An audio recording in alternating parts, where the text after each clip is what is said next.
Halo sahabat pembelajar, kali ini kita akan mengkonfigurasi web server dan DNS server.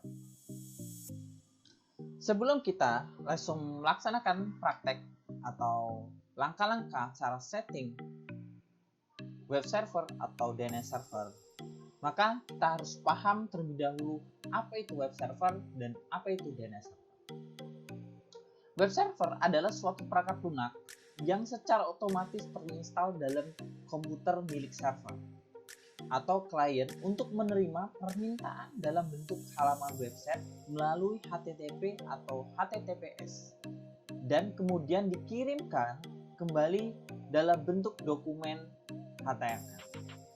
Sedangkan DNS server atau Domain Name System adalah server yang dapat melayani permintaan dari klien untuk mengetahui alamat yang digunakan oleh sebuah domain. Jadi, misalnya Anda ingin mengakses smk/dewantara.sch.id, maka server DNS akan mencari alamat dari Dewantara agar komputer dapat terhubung dengan website SMK Dewantara. Nah, secara default sebenarnya domain itu dalam berbentuk IP address. Berhubung kita kesulitan dalam menghafal angka-angka dari si IP address tersebut, maka kita dipermudah dengan namanya DNS ini. Dirubahlah menjadi nama, misalnya SMK Dewantara. Nah, seperti itulah pengenalan singkat mengenai web server dan DNS server. Nah, sekarang kita langsung saja mengkonfigurasi.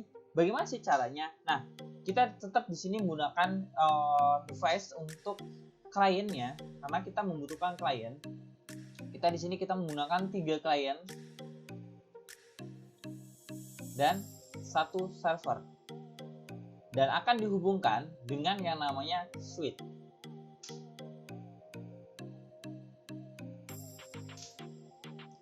Oke, kita hubungkan menggunakan kabel.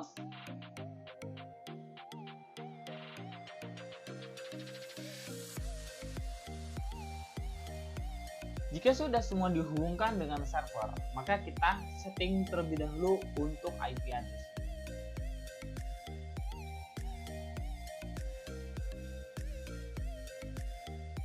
Untuk the IP address dari si server, saya menggunakan statis dengan kelas C192.168.1.1. Nah, IP address ini akan digunakan sebagai default gateway pada klien-klien.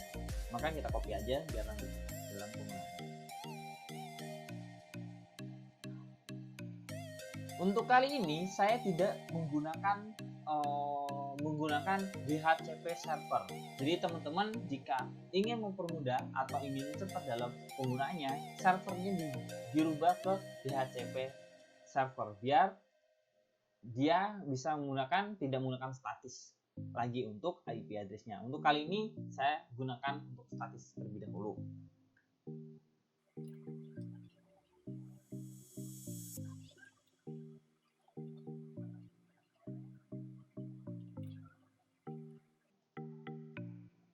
Oke, maka semua personal komputer sudah terhubung dengan atau sudah memiliki oleh IP address masing-masing. Ketika kita uji coba, maka dari server ke komputer 1, maka dia sudah sukses.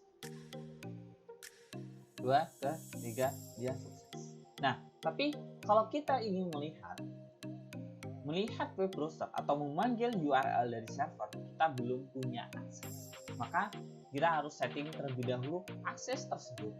Nah, yang pertama kita masuk ke bagian server, di service.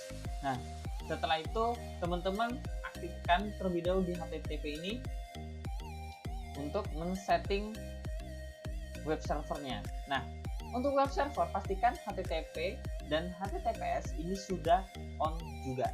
Nah, yang lain kita akan hapus saja. Untuk copy ini, copyright kita hapus.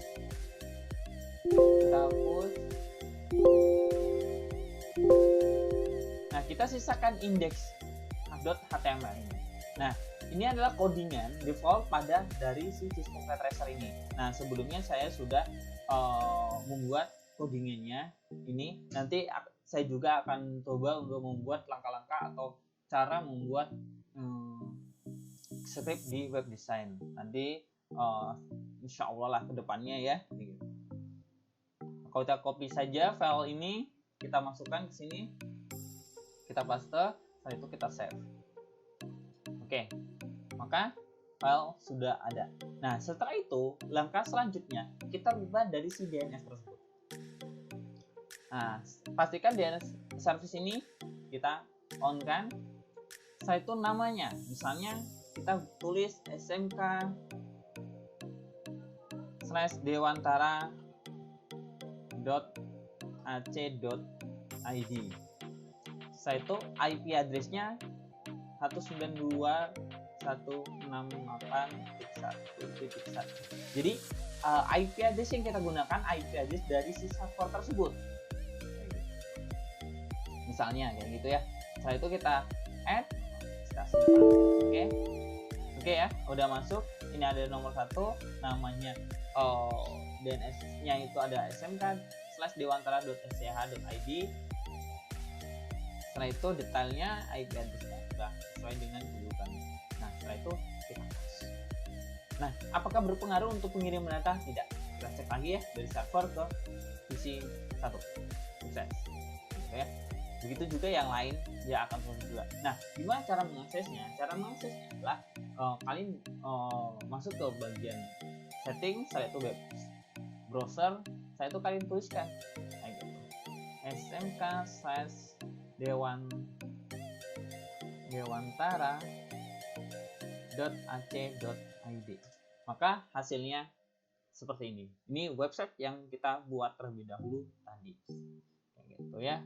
Nah, itulah langkah-langkahnya. Atau teman-teman bisa menghafal IP address-nya. Ya udah, tulis saja 192.168.1.1. Nah, sama ya kayak gitu. Misalnya, saya buat titik 2, berarti bermasalah. Ya, server-side connection. Nah, seperti itulah ya.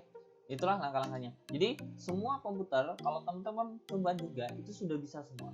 Misalnya lagi ya, kita coba smk_dewantara.ac.id.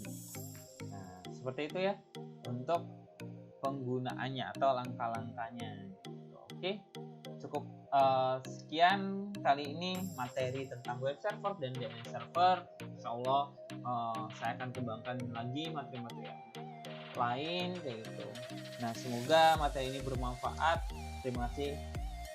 Sampai bertemu kembali di video-video yang akan